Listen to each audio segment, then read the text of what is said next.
계속해서 우리가 기독론에 관한 교리 공부를 오늘 또 함께 배워보도록 하겠습니다. 우리가 앞서 말씀드렸지만 기독론은 누구에 관한 교리에 관한 배우는 것입니까? 예수 그리스도에 관한 교리가 바로 기독론입니다.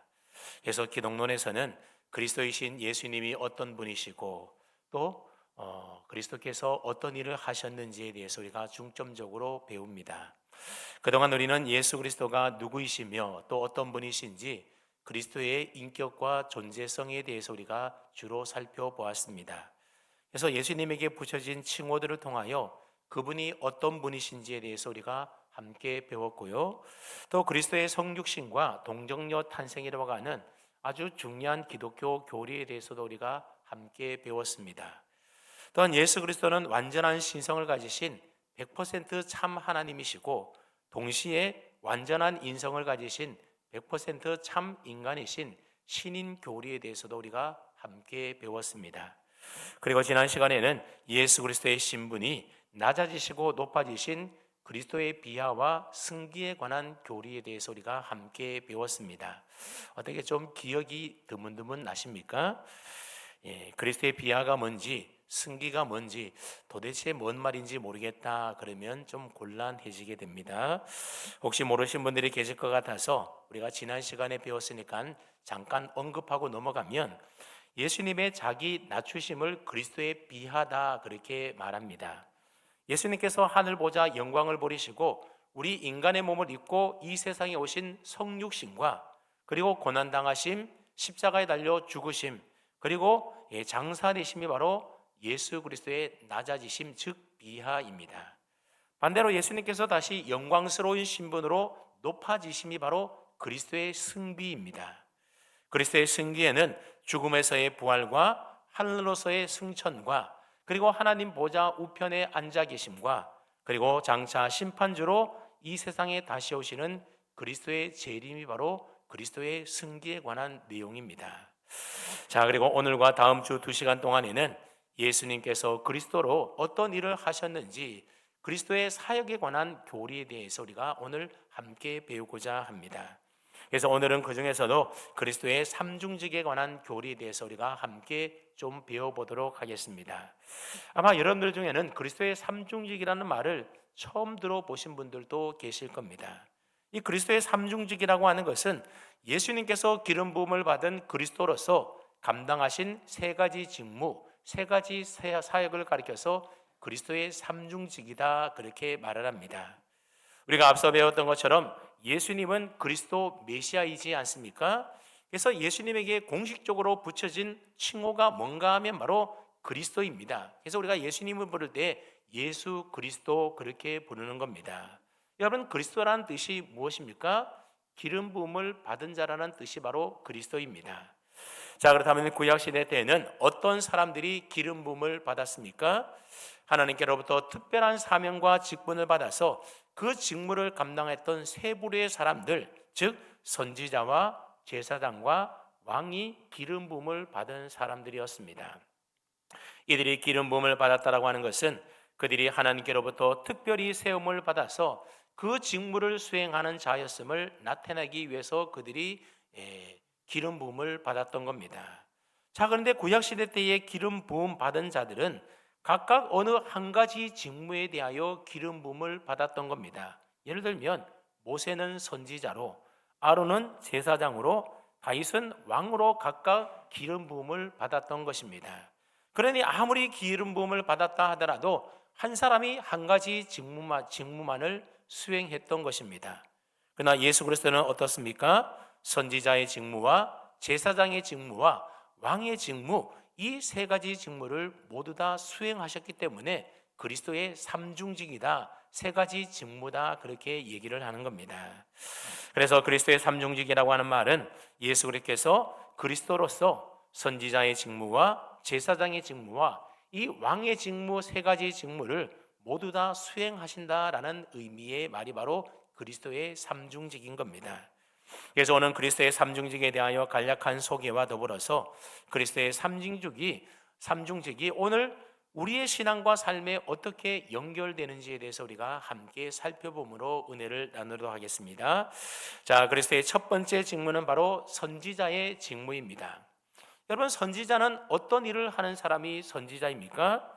선지자는 하나님께로부터 말씀을 받아서 그 말씀을 하나님 대신에 전하는 대언자가 바로 선지자입니다. 즉, 선지자는 하나님의 대리인으로서 하나님의 말씀과 뜻을 그의 백성들에게 선포하고 그 뜻을 해석하여 전달하여 주는 사람, 그 사람이 바로 선지자고, 다른 말로는 예언자다, 그렇게 말을 합니다. 예언자라고 하니까는 미래 일을 점친다라는 의미가 아니라, 여기서 예자라고 하는 것은 맡을 예자를 씁니다. 보통 우리가 은행에다 돈을 맡기면 예금한다 그러지 않습니까? 돈을 맡기는 것이 바로 예금입니다. 예언이라는 말도 미래를 점친다라는 말보다도 하나님께로부터 말씀을 맡았다라는 의미의 말이 바로 예언입니다. 그러니까 예언자가 곧 선지자고, 선지자는 하나님께로부터 말씀을 들어서 그 말씀을 맡아서 그 말씀을 하나님 대신에 백성들에게 선포하고 전달하고 그 뜻을 가르쳐 주는 자, 그 자가 누구라고요? 그 자가 기름을 받은 선지자 혹은 예언자라고 하는 겁니다. 선지자는 때로는 하나님의 약속과 미래에 있을 일에 대해서도 전하고 경고하기도 했었지만, 이미 주신 말씀을 백성들에게 다시 상기시키고, 그리고 하나님의 말씀인 율법을 지키도록 훈계와 책망과 가르치는 일들도 선지자들이 하는 일이었습니다. 예수님께서도 이러한 선지자의 직무를 수행하셨다라고 하는 겁니다. 그래서 성경에 보면 예수님이 선지자임을 증언하는 구절들이 여러 구절 등장하게 됩니다.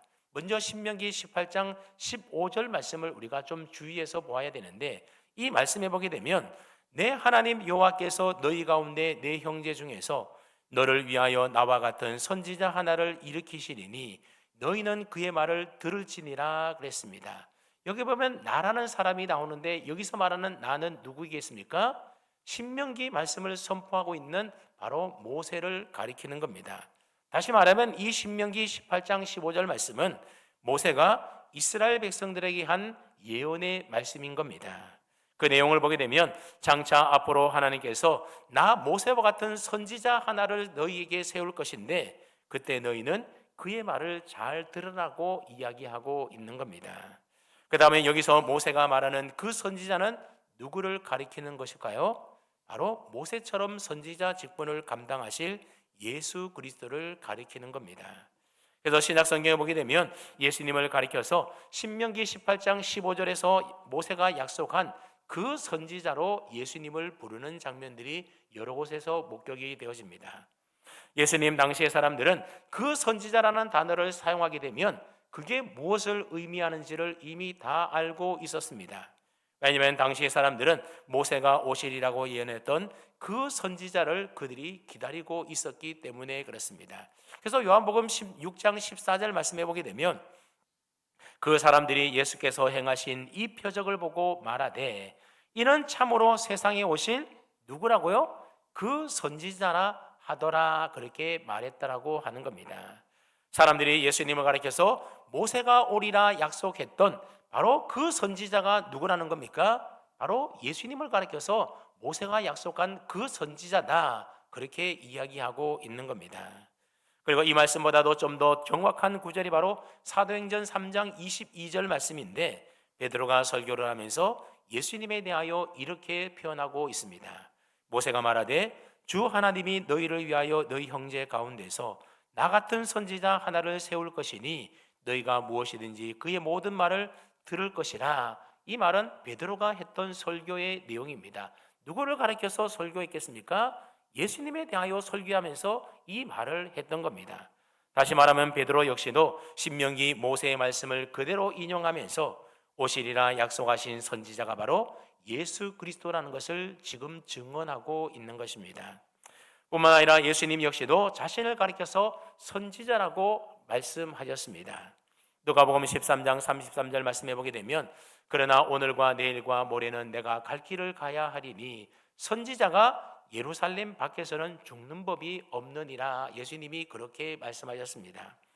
예수님은 자신이 죽으실 것을 미리 예언하시면서 자신의 자신의 선지자적인 직무에 대하여 이처럼 증거하고 계셨던 겁니다. 그리고 요한복음 8장 26절 말씀에 보게 되면 예수님이 이렇게 말씀하셨습니다.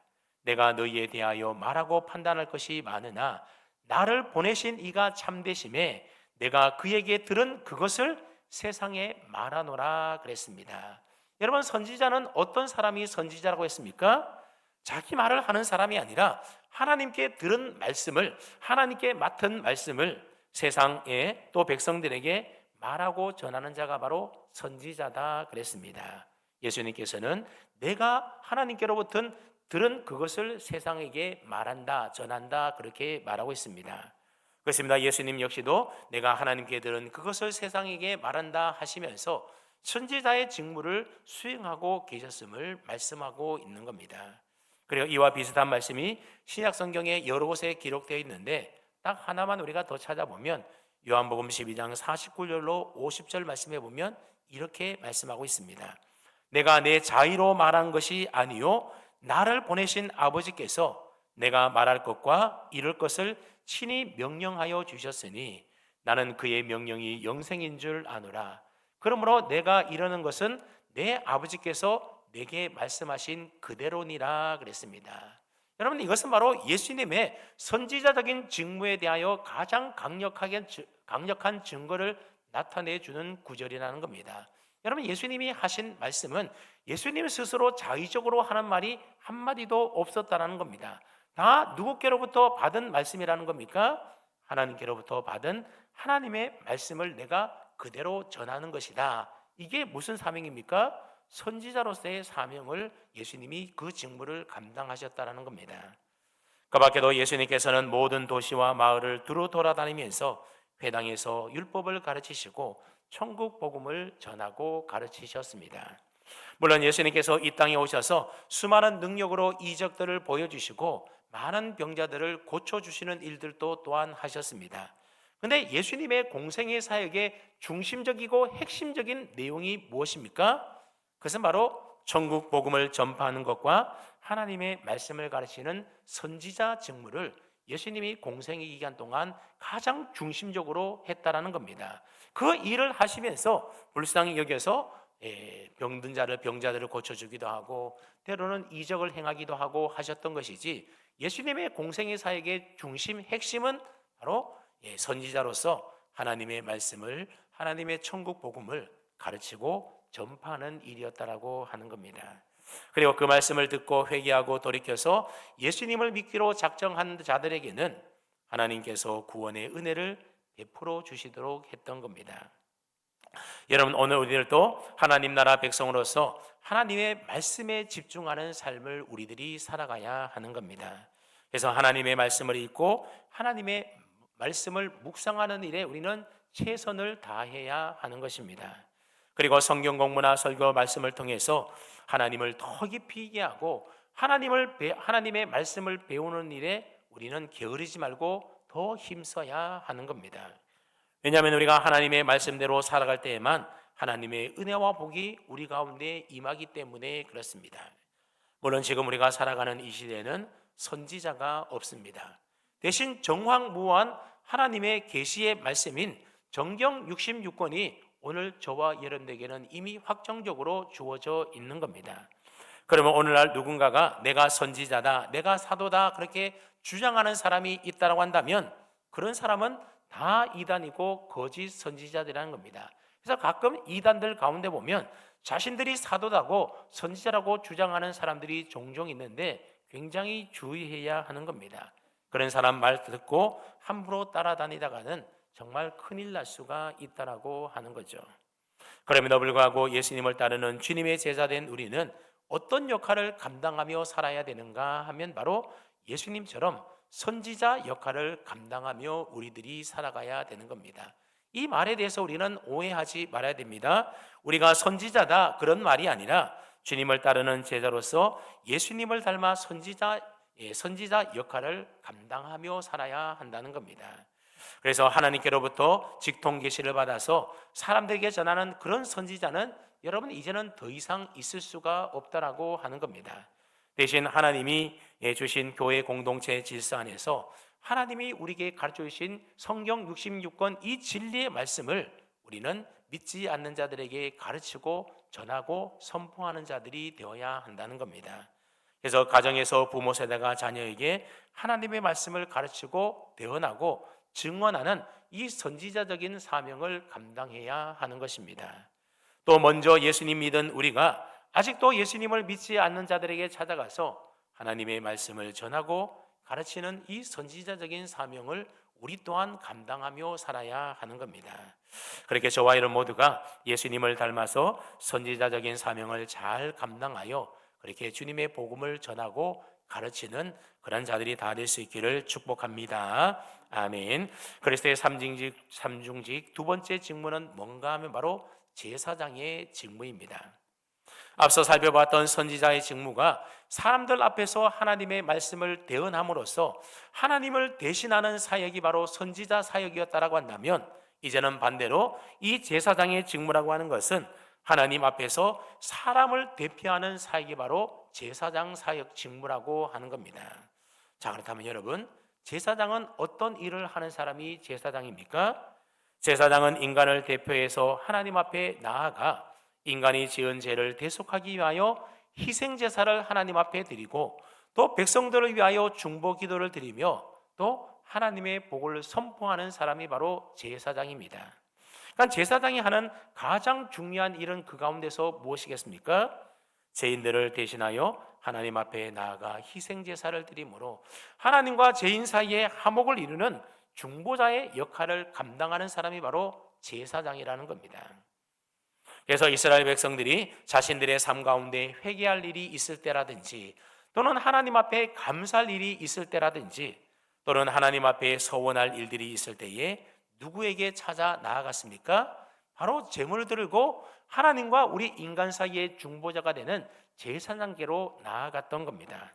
그러면 제사장이 제물인 짐승을 잡고 함께 하나님께 제사를 드리면서 하나님과 이스라엘 백성들이 화목해하는, 그래서 서로 교제할 수 있도록 돕는 중보자 역할을 감당했던 사람이 바로 제사장이었던 겁니다.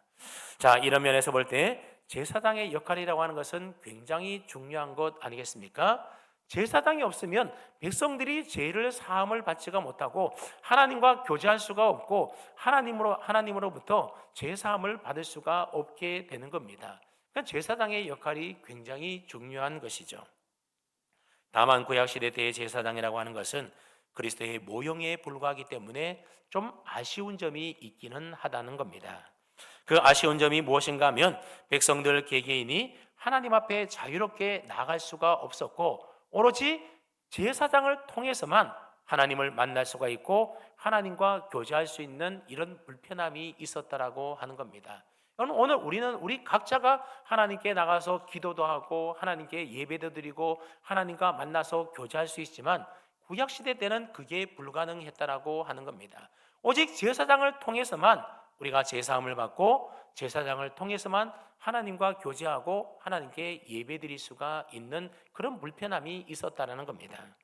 그리고 그때마다 지은 죄를 용서받기 위해서는 희생 제물을 매번 계속해서 드려야 하는 겁니다. 이번에 드렸으면 그 다음에 죄를 짓게 되면 다음에 또 가서 회개하고 용서받을 때는 또다시 제물을 잡아야 되고, 계속해서 우리 죄를 위하여 희생 제물이 짐승이 죽어야만 했던 겁니다.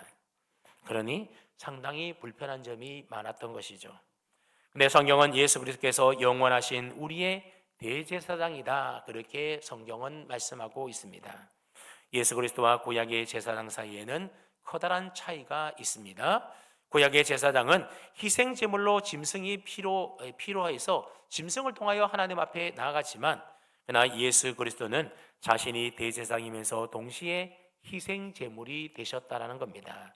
그래서 요한 1서 2장 2절 말씀해 보게 되면, 그는 우리 죄를 위한 화목 제물이니 우리만 위할 뿐 아니요 온 세상의 죄를 위하심이라 그랬습니다. 제사장인 예수님 자신이 친히 화목 제물이 되셔서 자신의 생명과 목숨을 들이심으로 하나님과 우리 사이의 관계를 회복시켜 주시고 화목케 해 주셨다라고 하는 겁니다. 그래서 히브리서 10장 10절은 이렇게 말을 합니다. 이 뜻에 따라 예수 그리스도의 몸을 단번에 들이심으로 말미암아 우리가 거룩함을 얻었노라 그랬습니다. 예수 그리스도에서 단번에 자신의 몸을 들이심으로 말미암아 죄인이었던 우리가 의롭게 되었는데, 죄인인 우리가 의롭게 된 이 사건이 무엇입니까? 바로 예수님의 십자가 사건입니다. 여러분, 원래 십자가에서 누가 죽어야 마땅했습니까? 죄를 범한 우리가 죽는 것이 마땅한 일이었습니다. 죄와 사망에 처한 우리들이 십자가에 달려 죽어야 했던 겁니다. 근데 예수님께서 우리를 대신하여 희생제물이 되심으로 죄로 인하여 단절되었던 하나님과 우리 사이의 관계를 회복시켜 주셨습니다. 그래서 우리가 하나님께 나아갈 수 있는 은혜의 길을 비로소 예수님이 열어주신 것입니다. 예수님께서 십자가에 달려 죽으실 때에 성소의 휘장이 위에서부터 아래로 둘로 갈라졌다 성경이 말씀하고 있습니다. 여러분, 이 의미가 무엇이겠습니까? 구약시대 때의 성소의 휘장은 하나님과 인간 사이를 가로막고 있었던 휘장이었는데, 이제는 이것이 찢어져 버렸다라고 하는 겁니다. 이것이 찢어지기 전까지는 우리 각각 개개인이 하나님 앞에 나아갈 수가 없었습니다. 그런데 이제 그 휘장이 찢어졌으니 이제부터는 인간 제사장을 통하여 제사 드리지 않고 우리 각각 개인이 하나님의 은혜의 보좌 앞에 담대히 나가서 하나님 앞에 예배드리고 하나님과 교제하고 하나님 앞에 기도드릴 수 있는 은혜의 길이 열리게 되었다라고 하는 겁니다.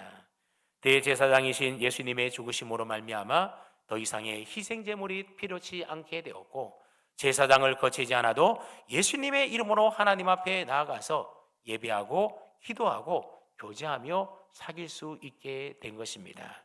뿐만 아니라 예수님은 대제사장으로서 주의 자녀된 우리들 위하여 친히 간구하시는 분이다 성경은 말씀합니다.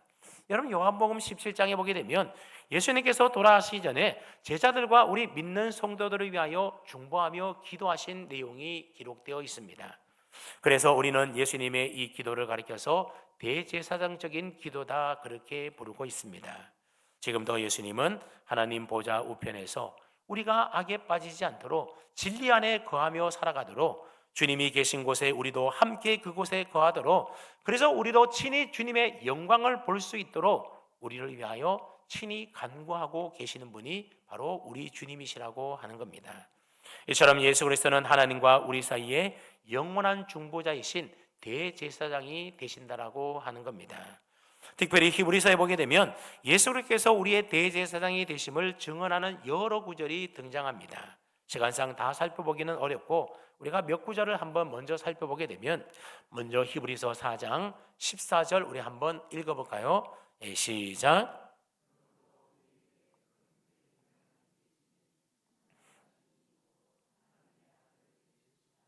우리에게 큰 대제사장이 계신데 그분이 누구라는 겁니까? 바로 하나님의 아들 예수님이 우리의 큰 대제사장이다. 하나님과 우리 사이의 중보자이시다. 하나님과 우리 사이의 모든 죄를 예수님의 그 몸으로써 희생제물로 드림으로써 우리가 하나님 앞에 담대히 나갈 수 있도록 만들어 주신 대제사장이라고 말씀하고 있는 겁니다.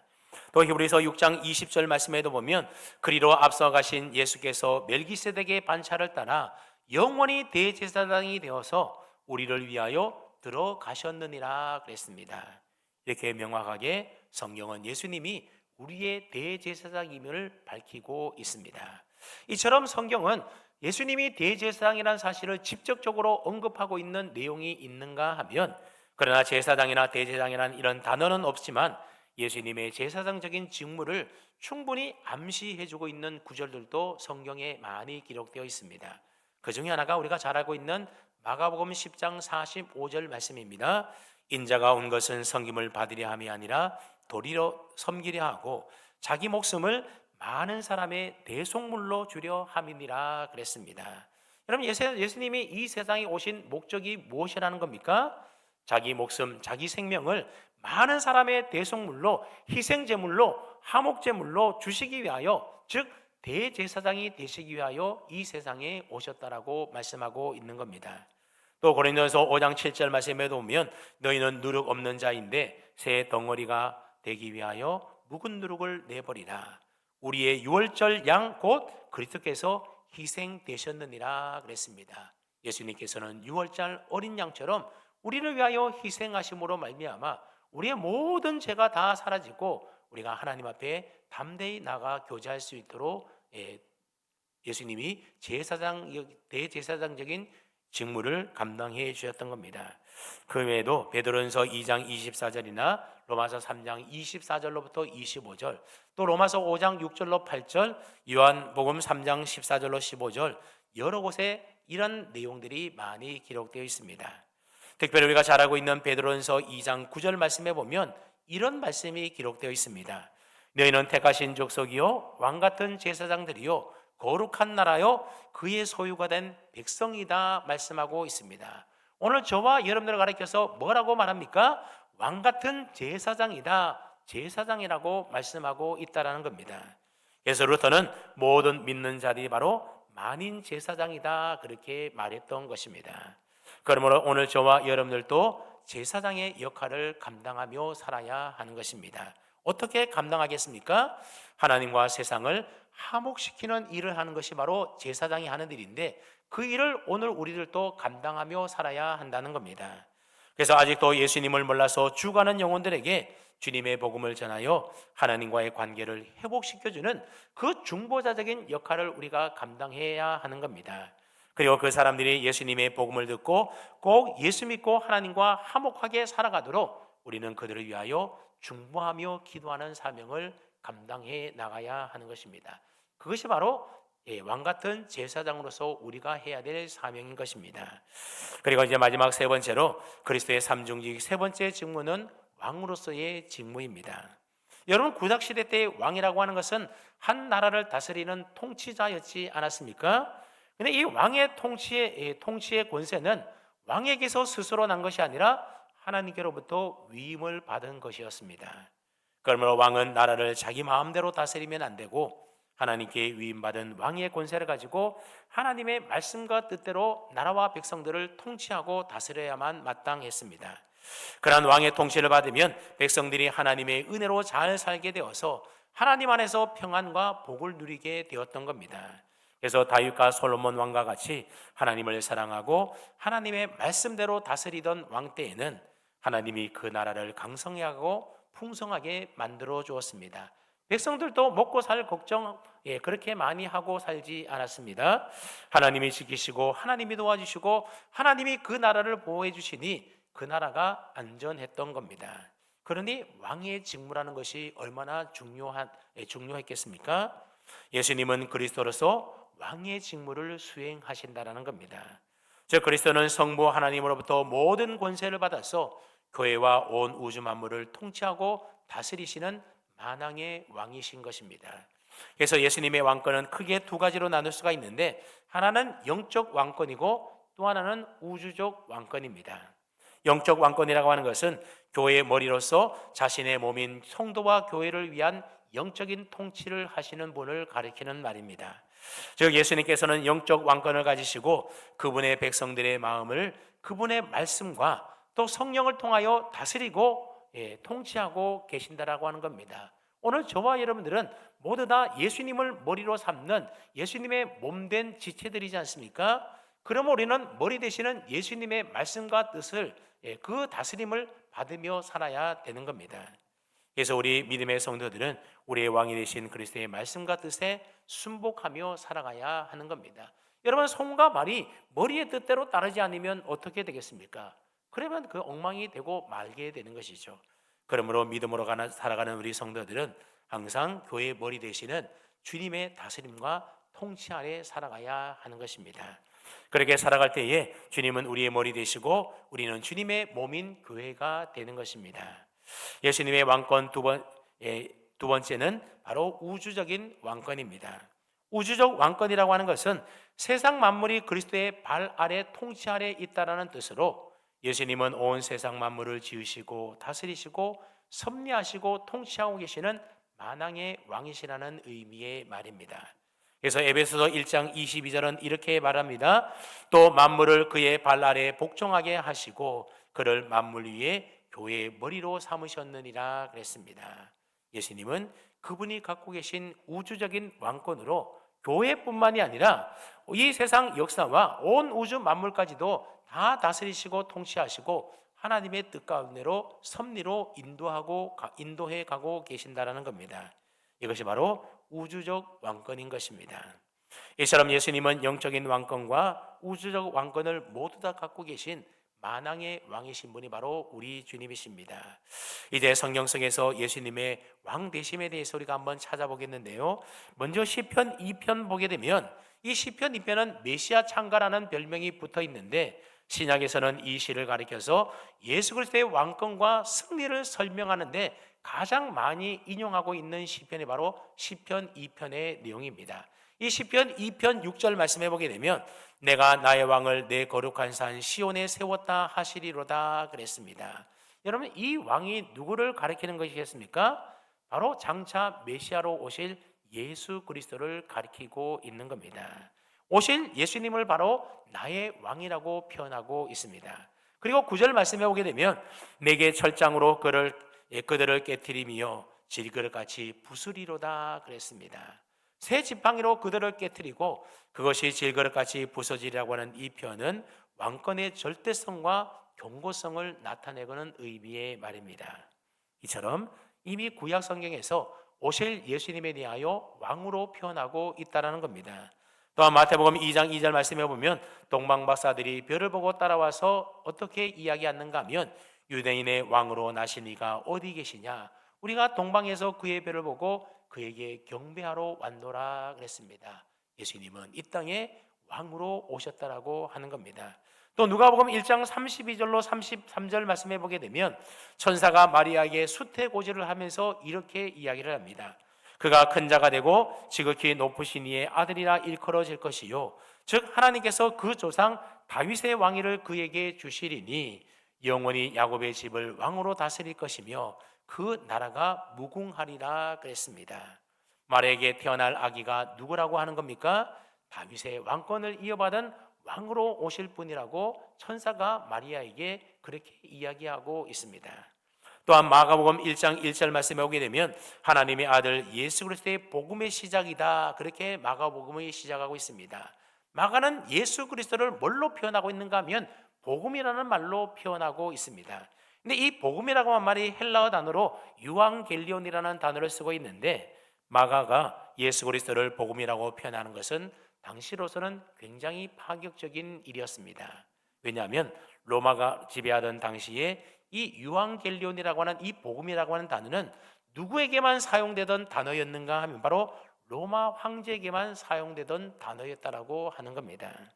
즉 황제가 전쟁에서 이겼다든지 혹은 황제가 아들을 낳았다든지 그것을 가리켜서 좋은 소식이란 뜻의 유앙겔리온 복음이라고 불렀던 것입니다. 근데 마가는 이 복음이라고 하는 유앙겔리온이라는 단어를 누구에게 지금 사용하고 있습니까? 예수 그리스도에게 사용하고 있는 겁니다. 다시 말하면 이 세상의 진정한 왕은 로마 황제가 아니라 하나님의 아들이신 예수 그리스도야말로 진정한 왕이다라는 사실을 이처럼 고백하고 있는 것입니다. 자, 그렇다면 오늘 여러분들은 누구를 여러분의 왕으로 삼고 사십니까? 요즘 사람들은 공과 돈과 권력을 왕으로 그렇게 삼고 살아가고 있습니다. 왜냐하면 돈 많은 사람, 권력이 많은 사람이 세상을 다스리는 것처럼 보여지기 때문에 그렇습니다. 그리고 대부분의 사람들은 사사시대처럼 자신이 왕이 되는 삶을 살아가고 있습니다. 그래서 하나님의 말씀과 뜻에 순종하여 하나님의 왕되심을 믿고 그 하나님의 말씀의 뜻에 순종하여 살아가는 것이 아니라 자기 소견에 오른 대로 자기 생각대로 자기가 왕처럼 자기 마음대로 살아가는 세대가 되었다라고 하는 겁니다. 그래서 하나님의 말씀에 귀를 기울여 하나님의 말씀의 통치를 받기보다는 자기가 원하는 삶을 살기에 바쁩니다. 하지만 주님의 몸된 교회를 이루는 우리 성도들은 내 생각, 내 뜻대로 내 마음대로 살면 안 되고 교회의 머리 되시는 우리 주님을 나의 왕으로 삼고 그분의 말씀과 뜻에 믿음으로 순종하며 순복하며 살아야 하는 것입니다. 사랑하는 성도 여러분, 이처럼 예수님은 기름 부음 받은 그리스도로서 완전한 선지자시요 완전한 제사장이시요 완전한 왕으로서 우리의 구원을 이루셨고 우리를 위하여 중보하셨고 지금 또 우리의 삶 속에서 우리의 삶을 다스리시고 통치하시는 분이 바로 그리스도 우리 주님이십니다. 그러므로 저와 이런 모두가 선지자요 제사장이요 왕으로서의 삼중직을 온전히 감당하신 그 예수 그리스도를 본받아서 늘 하나님 말씀 중심으로 살아갈 수 있기를 바랍니다. 그리고 하나님의 말씀을 우리의 자녀들과 아직 예수 믿지 않는 세상 사람들에게 전하고 가르쳐서 하나님과 세상을 화목시키는 일에 힘쓰며 살아갈 수 있기를 바랍니다. 그리고 세상 사람들처럼 물질과 권력을 쫓으며 내가 내 인생의 주인과 왕이 되어서 내 마음대로 살려 하지 마시고 교회 머리 되시고 만왕의 왕이 되시는 예수 그리스도를 나의 왕으로 삼고 그분의 다스림과 통치 안에 살아가는 그런 저와 여러분 다 될 수 있기를 주님의 이름으로 축원합니다. 아멘.